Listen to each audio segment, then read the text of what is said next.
Le Talk iPhone. Jérôme Colombin, François Sorel. Eh bien, salut à tous et bienvenue. On en profite aussi pour vous souhaiter une bonne rentrée parce que ça fait un moment qu'on ne s'était plus entendu, en tout cas pour le Talk iPhone. Ça y est, le Talk iPhone repart pour cette rentrée 2012 et repart sous les chapeaux de roue avec un Talk iPhone, bien sûr, dédié à l'iPhone 5. À mes côtés, bien sûr, Jérôme Colombin, forcément mon compère de toujours dans le Talk iPhone. Nous avons aussi Laurent Gatignol. Bonjour Laurent. Bonjour à tous. Laurent Gatignol qui est, vous le savez, le fondateur du site iPhone.fr, qui est le partenaire du Talk iPhone. Et puis pour fêter dignement l'arrivée de l'iPhone 5, nous allons avoir notre trublion qui sera là. C'est Patrick Pierre Garcia que vous connaissez et j'accueille avec beaucoup de plaisir. Salut Pépé. Bonjour les garçons, salut François, Jérôme, tout le monde, salut.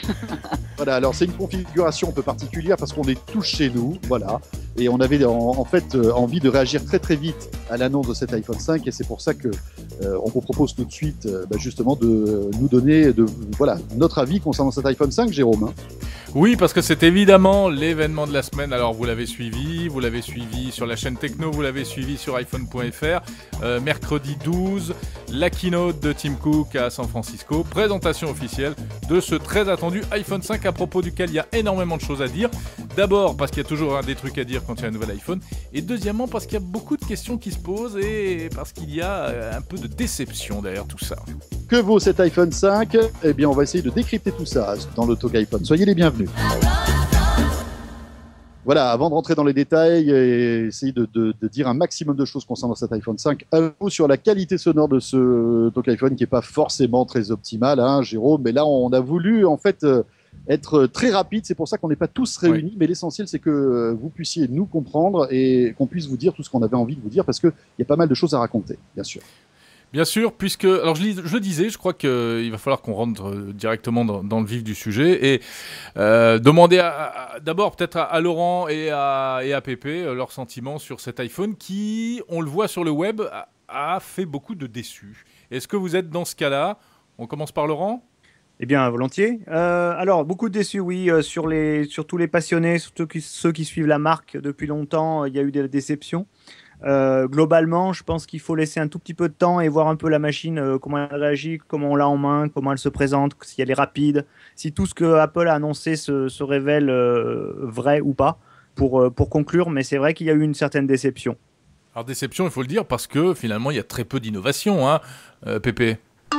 Bah oui, moi je vais être un petit peu comme Laurent. Moi je suis quand même un fan. Moi j'étais là tout excité. Moi je suis d'une nature très joviale. Je m'attendais à des tas de choses. Je me suis dit, non mais ça, je me suis dit, vous savez, j'ai eu la chance de faire un petit truc récemment sur Canal où j'ai parti avec plein d'idées. Ça va être l'iPhone 5, ça va être la révolution, ça va être du James Bond, il va y avoir des tas de choses. Et je me retrouve avec un produit que je trouve un petit peu classique, comme si Apple avait eu un peu peur de d'aller un peu avant, attendre peut-être un peu le reste. Je sais pas comment l'analyser. Enfin, moi je suis un peu déçu tout en étant persuadé que le produit en main sera très agréable, que l'écran sera très beau, que ça reste un produit qui, malgré tout, on peut pas lui enlever ça, un produit hype, un produit dans le vent et qui va fonctionner.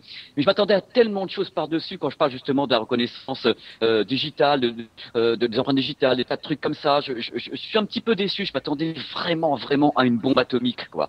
Mais je sais pas si c'est l'avis de tous ce que j'ai vu sur les forums, c'était quand même les gens, les fanboys restent quand même très attachés à ce produit et à la marque, évidemment. Les d'autres sont quand même, il y a quand même de la concurrence en face et qui n'est pas manchotte, je trouve. Ouais, mais Pépé, est-ce que justement, à force de lire tout et n'importe quoi sur le web, la reconnaissance digitale, que l'iPhone 5 va faire le café, que sortira le chien, etc., on fantasmait pas un peu trop sur un produit qui finalement est un téléphone? Alors bien sûr, Apple peut-être ne peut pas réinventer la roue à chaque fois, non? Est-ce que finalement, c'était pas un peu trop du domaine du fantasme, tous ces gadgets dont tu nous parlais, quoi, l'empreinte digitale, etc., la reconnaissance digitale? Oui, on attendait aussi un projecteur intégré. Ouais. ou bien le chargement qui se fait par induction, je veux dire, des choses comme ça. C'est vrai qu'il y a un côté fantasme, mais est-ce que justement Apple n'est pas une boîte à fantasmes? Parce que c'est ça qu'il faut analyser. Si les gens espèrent autant, c'est que la marque a façonné cette idée de base que Apple doit innover beaucoup plus que les autres. C'est parce que ils sont victimes d'eux-mêmes quelque part. C'est bien et c'est pas bien. Je crois que là, le résultat ne s'est pas fait attendre. C'est de l'autre côté, je trouve que la concurrence a montré les dents et que malgré tout, je trouve que ce produit ne tranche pas assez avec avec les autres tout en étant, je pense, un excellent produit. Mais c'est vrai qu'on a lu, ça y est, la révolution Apple est terminée. Non. À chaque présentation, on a lu ça dans les commentaires sur le web, etc. Ouais. Non, je pense qu'on n'en est vraiment pas là. C'est pas la révolution Apple est terminée. C'est peut-être un produit. Encore une fois, on va revenir sur le côté fantasme de la marque. Et moi, je pense qu'au contraire, Apple a certainement beaucoup d'autres choses dans son sac, mais pour des raisons que j'ignore, ils les ont pas balancées maintenant. Ça, c'est un avis personnel. Donc après, c'est à discuter avec Laurent, avec vous, mais je pense que beaucoup de choses n'ont pas été mises sur le tapis maintenant. Alors, si on faisait un petit peu le point sur ce qu'il a, sur ce qu'il n'a pas, très concrètement, Laurent? Oui, mais il a quelque chose de visible, il a un nouvel écran plus grand.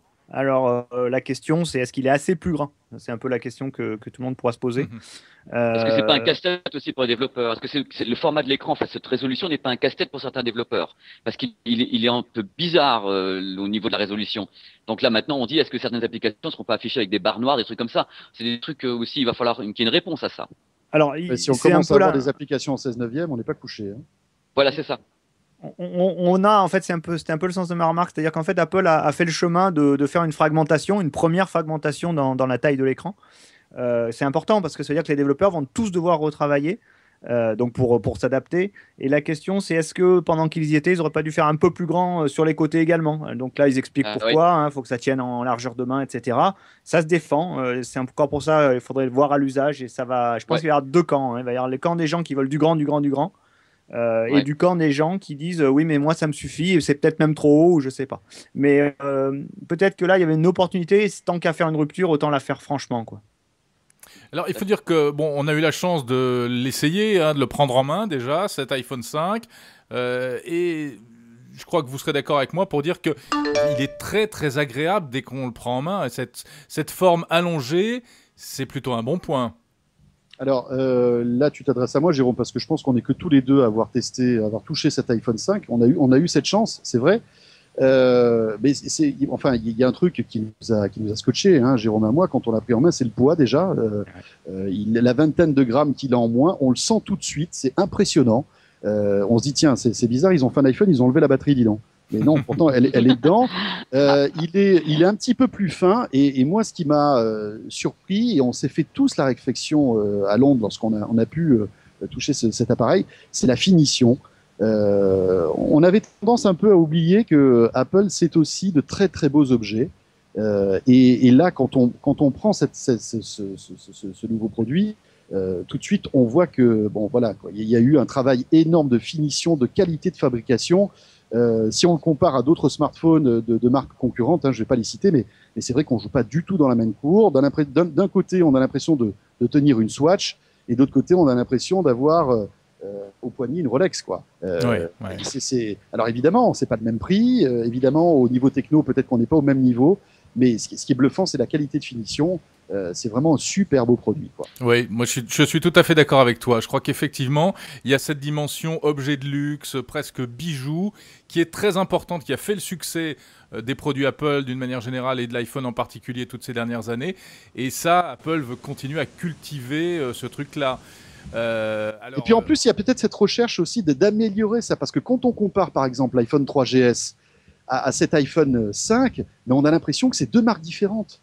L'iPhone 3GS, c'était du plastique, alors il était bien fini, mais il faisait un peu... moi je trouvais que d'un côté, ce plastique faisait un peu cheap, etc.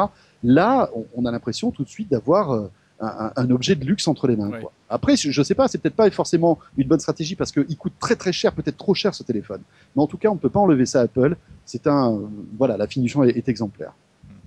Est-ce que vous êtes d'accord pour reconnaître qu'on peut quand même se poser la question, est-ce qu'ils ont fait ce téléphone au rabais, entre guillemets, mais en tout cas sans toutes les fonctions qu'on espérait, parce que ils sont en panne, Apple est en panne d'innovation, ils ne savent plus trop quoi faire, ou alors c'est un choix délibéré de limiter et de ne pas aller vers ces fonctions un peu, pas tape à l'œil, mais en tout cas spectaculaires qu'on trouve aujourd'hui sur d'autres smartphones? Moi, personnellement, je pense que c'est un choix délibéré de dire bah, on n'y va pas maintenant. Comme je disais tout à l'heure, je suis persuadé que Apple a dans sa gibecière des tas de choses qui sont prêtes.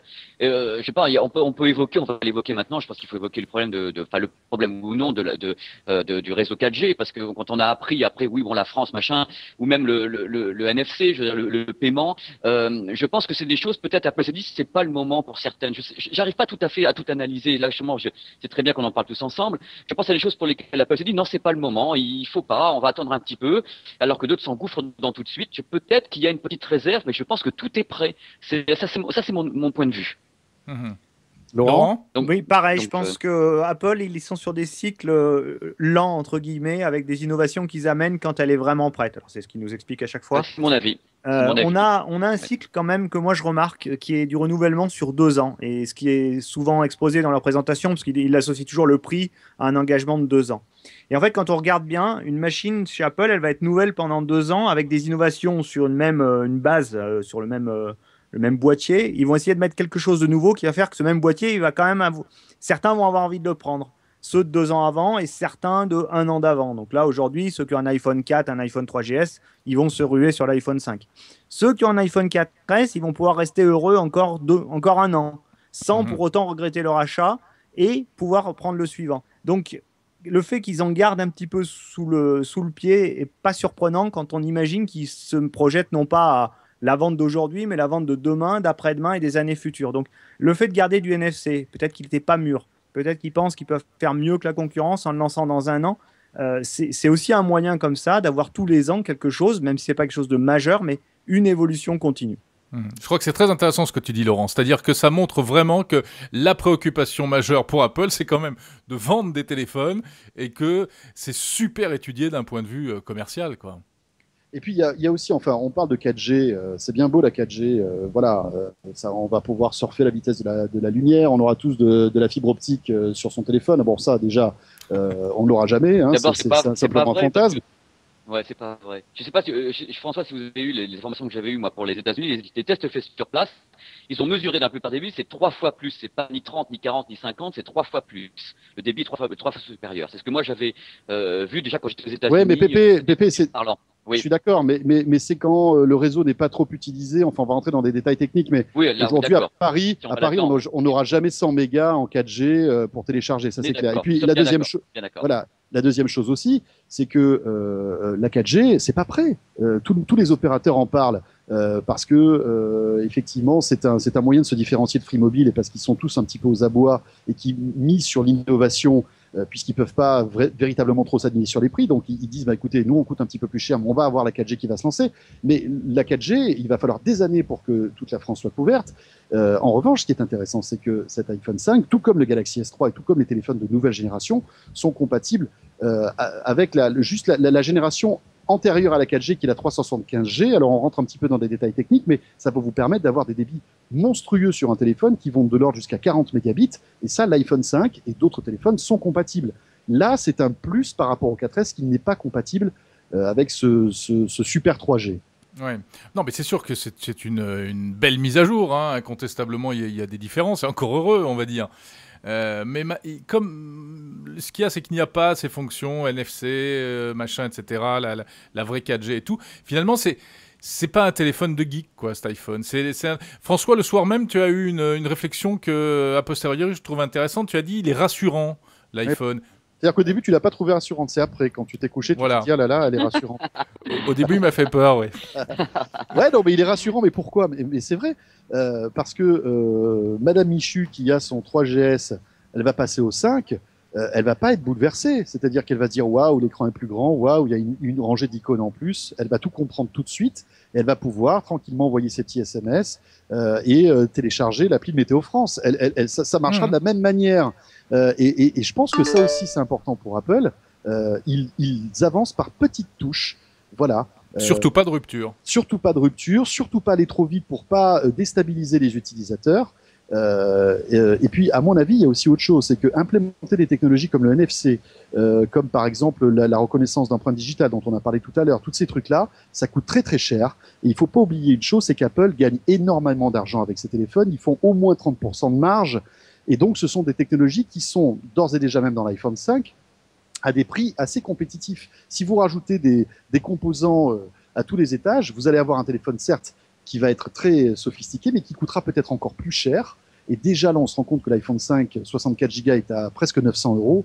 Je pense que, voilà, il ne pouvait pas monter plus haut, quoi. Je vais poser une question un peu naïve et limite troll. Est-ce qu'on peut pas découvrir dans quelques mois qu'en fait, il y a des composants à l'intérieur, style LFC par exemple, mais qui volontairement n'ont pas été activés Il n'y avait pas eu des histoires comme ça déjà dans le passé, Laurent ? On avait à une époque évoqué, je crois, une puce radio FM ou quelque chose comme ça, mais ça n'a jamais été vraiment vérifié.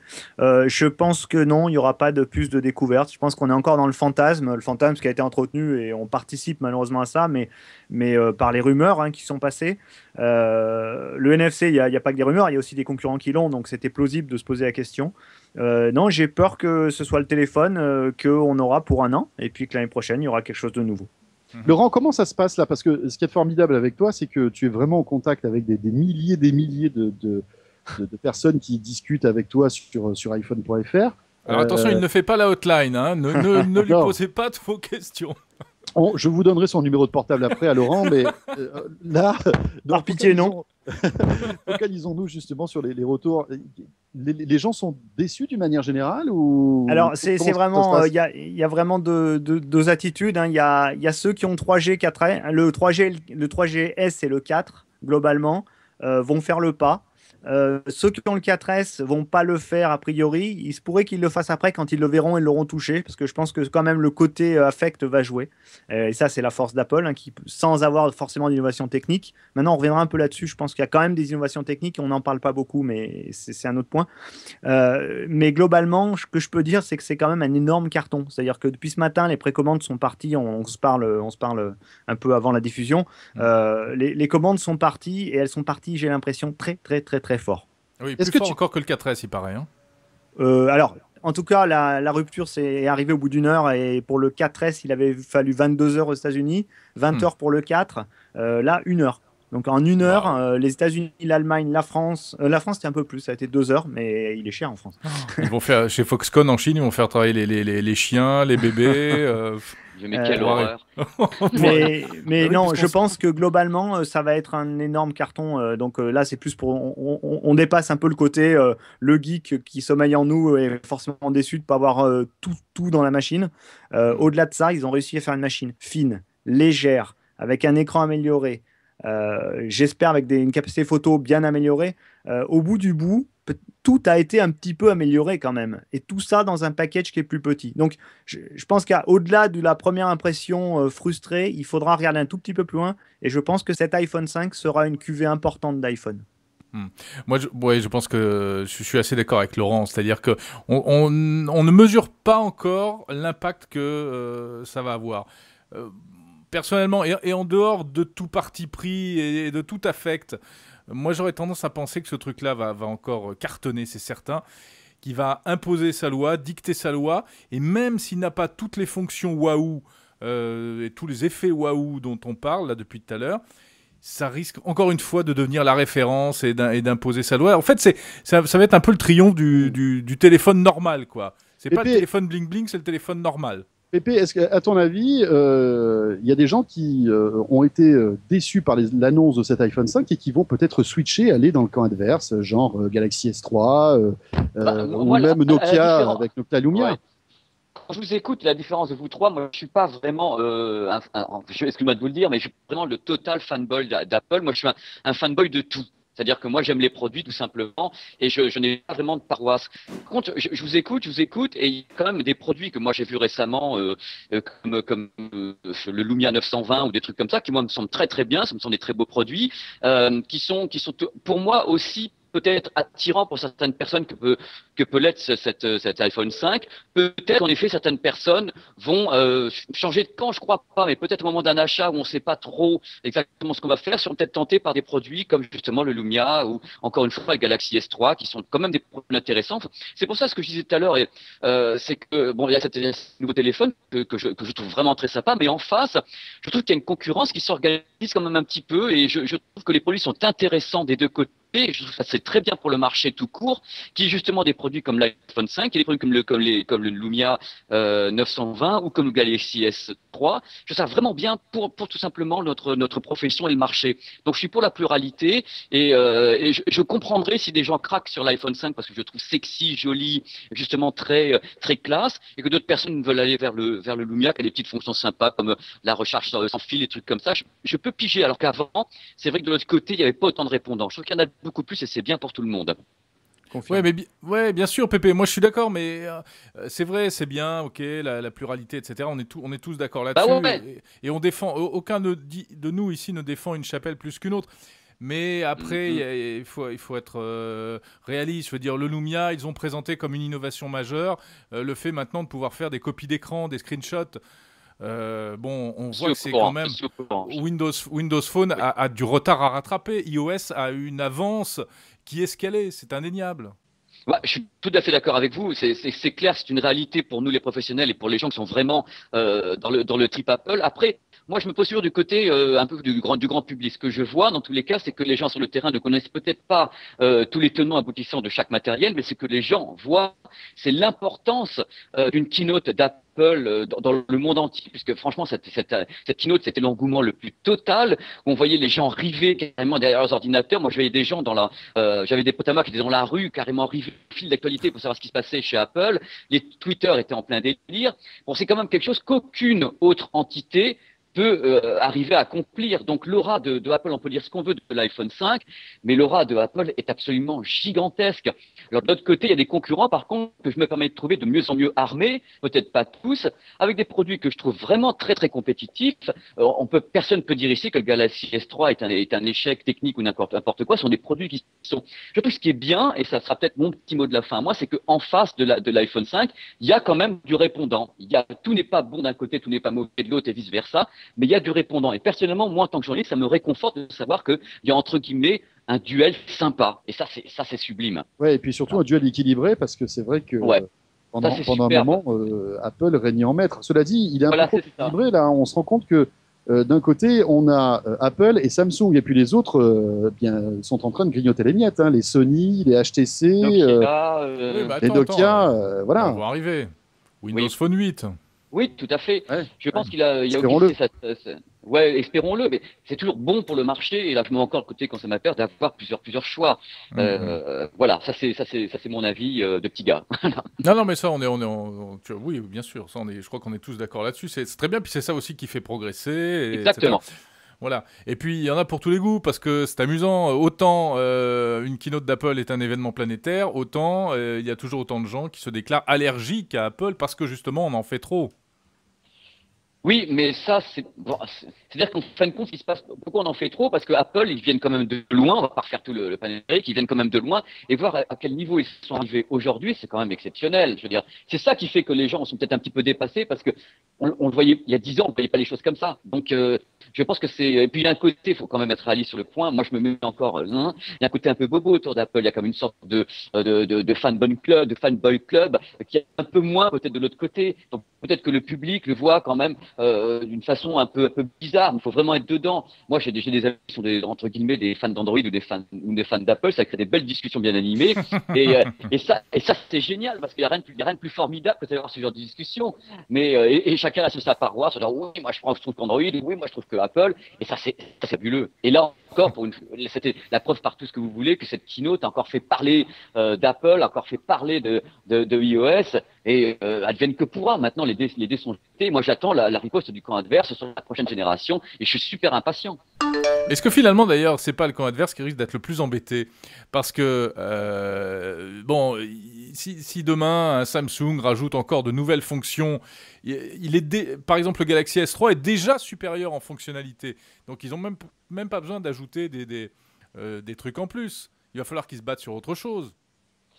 Bah oui, mais ils vont peut-être se battre sur le design, sur le prix, ou il y a peut-être des trucs auxquels on n'a pas pensé, qui vont peut-être être dans ces produits.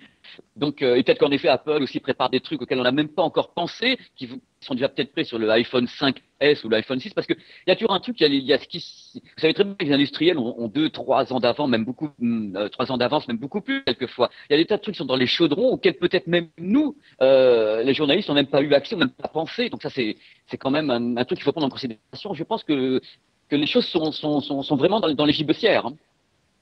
Laurent, moi j'avais une petite question. Est-ce que, bon, ça fait plusieurs années maintenant que tu suis les keynotes et que tu les fais vivre à tes internautes. L'engouement est le même par rapport aux années précédentes, ou est-ce que tu sens justement que depuis que Steve Jobs n'est plus là, il y a une baisse d'intérêt justement le jour de ces événements, ou finalement c'est comme avant, ou c'est même encore plus retentissant? Alors, j'ai pas vu de baisse. On a vraiment eu une soirée de keynote avec beaucoup de gens. Je le mettais moi sur le compte du 4S qui était qu'un 4 amélioré entre guillemets, donc sans changement physique, d'une attente de la nouveauté qui a eu lieu. Vu d'un peu loin, ça paraît pas révolutionnaire. Je pense qu'une fois en main, les gens verront si c'est le cas ou pas.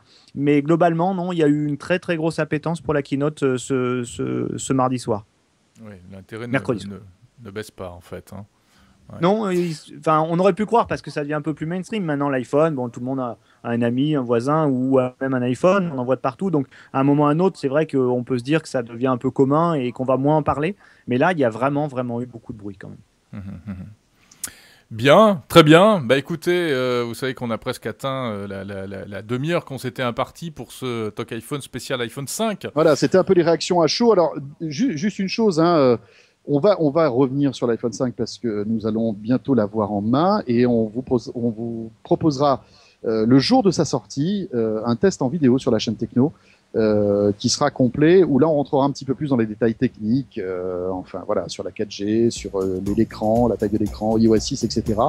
Là c'était vraiment un avis un peu voilà, personnel pour chacun. Hein. Voilà, c'était un peu le débriefing de la keynote. Exactement. La vie rock'n'roll, quoi. La vie rock'n'roll. La vie rock'n'roll, ouais. Exactement. Merci Pépé en tout cas de nous avoir ça m'a fait plaisir, ça m'a fait plaisir. Consacré cette petite demi-heure et puis bon, on se retrouve. Merci les gars. Voilà. Et rappelons que Pépé, on peut le lire entre autres sur lesnumériques.com, hein. Excellent site d'actualité high-tech. Voilà. Ouais. Et puis on remercie aussi Laurent. Laurent, je crois que le boulot n'est pas terminé, il ne fait que commencer pour toi, donc on va te laisser. Hein. Oui, ben on n'arrête pas. Voilà, c'est clair. Et puis, Jérôme, nous on se retrouve très vite hein, sur la chaîne Techno. Vous savez que la chaîne Techno, c'est un reportage d'actu. Ça ne s'arrête jamais. Voilà, lié à l'actu. Quel modèle acheter voilà. Quel modèle ne pas acheter. On se retrouve très vite. Et puis surtout, n'hésitez pas à nous laisser des messages. Hein. Le Talk iPhone, c'est aussi vos messages vocaux. Vous pouvez nous laisser un message via la fonction dictaphone de votre iPhone. Et vous nous envoyez ça à contact@lachaînetechno.com. On se retrouve très vite. Voilà. À très bientôt. Portez-vous bien. Salut à tous. Le Talk iPhone. Jérôme Colombin, François Sorel. Vachement, c'est conscient. C'est le problème.